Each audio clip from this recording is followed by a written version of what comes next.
اعوذ باللہ من الشیطان الرجیم بسم اللہ الرحمن الرحیم کل نفس ذائقۃ الموت وقال اللہ تعالی عز وجل ولا تموتن الا وانتم مسلمون۔ میرے پیارے قومی بھائیوں بہنوں، یاد دہانی کے طور پر قرآن کی 2 آیات پڑھی ہے، چند منٹوں کی نصیحت ہے۔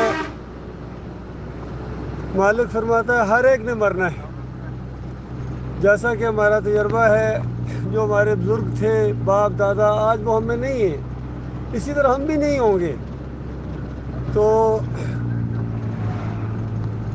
دوسری آیت کے اندر اللہ تعالیٰ فرماتا ہے کہ انسانوں، ایمان کا دعویٰ کرنے والوں، تمہیں موت نہ آئے مگر مسلم کی حیثیت سے، فرما بردار کی حیثیت سے۔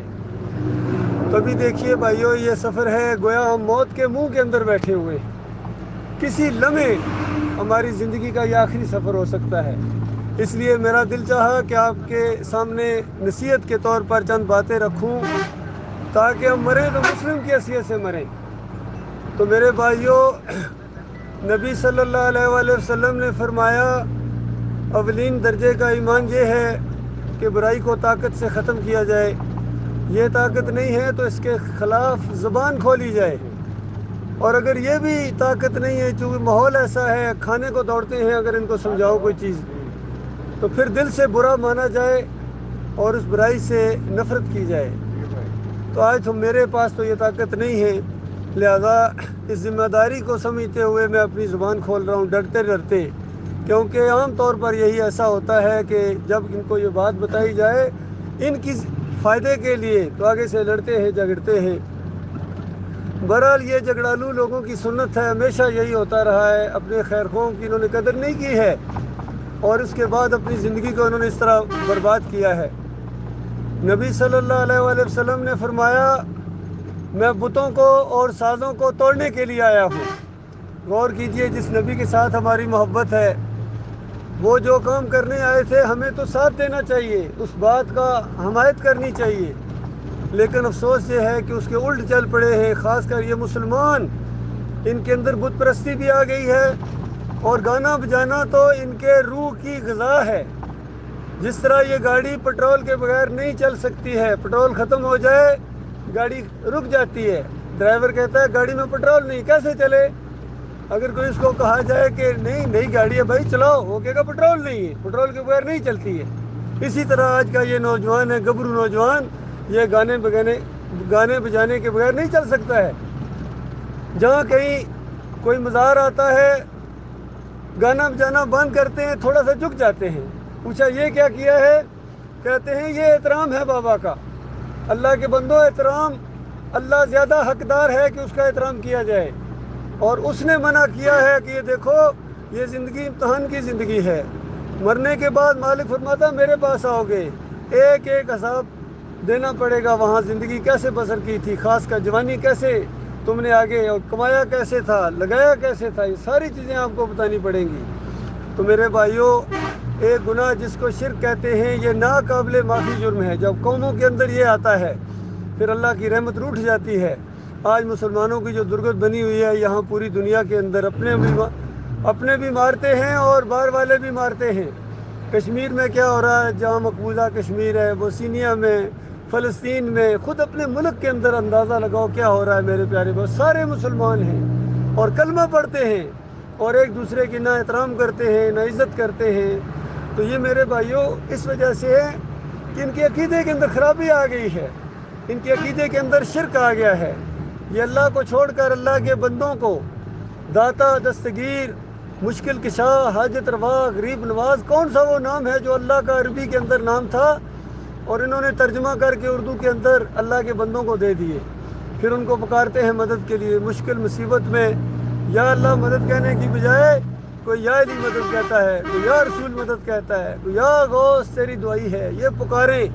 یہ شرک کی سب سے بڑی نشانی ہے۔ اعلان کے ساتھ گویا یہ بندہ کہتا ہے کہ میں اللہ کے علاوہ کسی اور کو پکارتا ہوں، کسی اور کا بندہ ہوں، میں اللہ کا بندہ نہیں ہوں، کہتے ہیں گویا، کیونکہ غلام تو اپنے مالک کو پکارے گا، کسی اور کو نہیں پکارے گا۔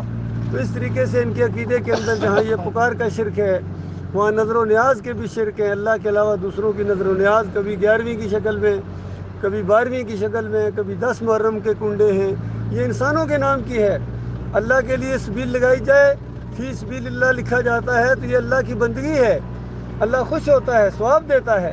لیکن اگر فی سبیل اللہ لکھنے کی بجائے فی سبیل حسین لکھ دیا جائے یا فی سبیل کسی اور کا نام لکھ دیا جائے تو اس کو شرک کہتے ہیں، اللہ تعالیٰ کبھی معاف نہ کرے گا۔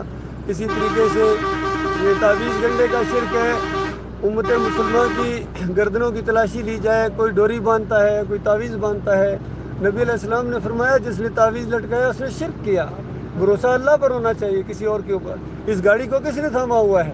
اللہ نے تھاما ہوا ہے۔ ہوائی جہازوں کو وہی تھامتا ہے، بحری جہازوں کو وہی تھامتا ہے، پرندوں کو فضاؤں میں اسی نے تھاما ہوا ہے، وہ اکیلا مالک ہے، پوری کائنات کو اس نے تھاما ہوا ہے۔ جب حکم دے گا یہ کائنات کا نظام درم برم ہو جائے گا، قیامت آ جائے گی، سارے جو مرے ہوئے انسان قیامت کے دن دوبارہ زندہ ہوں گے اور حساب کتاب ہوگا۔ ایک گروہ نے جنت میں جانا ہے اور ایک جہنمی گروہ ہوگا۔ جنت والے صرف وہ لوگ ہوں گے جو اللہ کو پکارتے تھے، اللہ کی عبادت کرتے تھے، اللہ کے ساتھ شریک نہیں کرتے تھے۔ باقی مورتیوں کی پوجا کرنے والے، مزاروں کی پوجا کرنے والے، گنبد کی پوجا کرنے والے، پیروں کی پوجا کرنے والے، اپنے سیاسی لیڈروں کی پوجا کرنے والے، یہ سارے جہنم کی آگ کے اندر دھکیل دیے جائیں گے۔ وہاں یہ چیخیں گے، چلائیں گے، لیکن واپس نہیں آ سکیں گے۔ ایک موقع ملا ہے، خوب سوچ سمجھ لو، اپنے گھروں میں جو قرآن رکھا ہوا اس کو پڑھو، الحمدللہ سے لے کر والناس تک اللہ نے ایک ہی مسئلہ بیان کیا ہے کہ تمہارا معبود بس صرف ایک معبود ہے۔ اللہ کے بندو، سارے انبیاء یہی دعوت دینے آئے تھے، اب کوئی نبی نہیں ہے، اب اس امت کی یہ ڈیوٹی لگائی گئی ہے، دوسری قوموں کے لیے اس کو برپا کیا گیا ہے ماڈل کے طور کے اوپر۔ جب ماڈل کا حال یہ ہو تو دوسری قومیں کیسے اسلام کی طرف آئیں گی؟ وہ تمہیں دیکھتے ہی، تمہارا نام سنتے ہی کہتے ہیں کہ یہ نہیں، یہ جھوٹے لوگ ہیں، کیونکہ جھوٹ ان کے دماغوں کے اندر آ گیا ہے، شرک ان کے دماغوں کے اندر آ گیا ہے، فراڈ، کرپشن ان کے اندر آ گئی ہے، جو جتنا بڑا ہے اتنا بڑا کرپٹ ہے۔ تم اللہ کے بندو، یہ عقیدے میں خرابی کی وجہ سے، شرک کی وجہ سے توبہ کرو، معافی مانگو اللہ سے، کم از کم اپنی جان تو جہنم کی آگ سے بچاؤ، اسی کی تبلیغ کرو۔ کوئی مانتا ہے تو اچھی بات ہے، نہیں بھی مانتا ہے تب بھی آپ کی جان جہنم کی آگ سے بچ جائے گی۔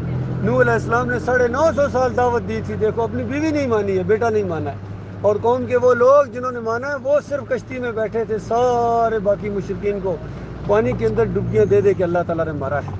تو میرے بھائیو، آج مسلمانوں کے اوپر بھی یہ جو عذاب ہے، مہنگائی کا عذاب ہے، یہ کرپٹ حکمرانوں کا عذاب ہے، اور آپس میں لڑائی جھگڑے، فرقہ بندی، مسلک پرستی، یہ سارے اللہ کے عذاب کی شکلیں ہیں۔ کبھی زلزلے اور طوفان آتے ہیں، پہلے شمالی علاقہ جات میں کیسا زلزلہ آیا تھا، کس طرح بلڈنگیں گری تھیں، یہ اللہ کا عذاب ہے۔ اللہ ناراض ہوتا ہے شرک کرنے سے، شرک اللہ کو گالی ہے، لہذا اللہ کو مانو جس طرح ماننے کا حق ہے، شرک کے ساتھ نہیں، اس کو اس کی پوری ذات اور صفات کے ساتھ کو مانو۔ کوئی اس کی ذات کا ٹکڑا نہیں ہے، کوئی نور کا ٹکڑا نہیں ہے، وہ اللہ اکیلا ہے، کوئی اور نہیں ہے۔ اس نے کسی کو داتا نہیں بنایا، کسی کو دستگیر نہیں بنایا، کسی کو مشکل کشا حاجت روا اس نے نہیں بنایا۔ یہ مولویوں اور پیروں نے ان کو یہ نام رکھی ہے، ہمارے بڑوں نے، جن کے عقیدے خراب تھے۔ لہذا توحید کی طرف، ایمان کی طرف لانا، یہ صحیح معنوں میں توحید ہے۔ اللہ تعالیٰ غور و فکر کرنے کی توفیق عطا فرمائے۔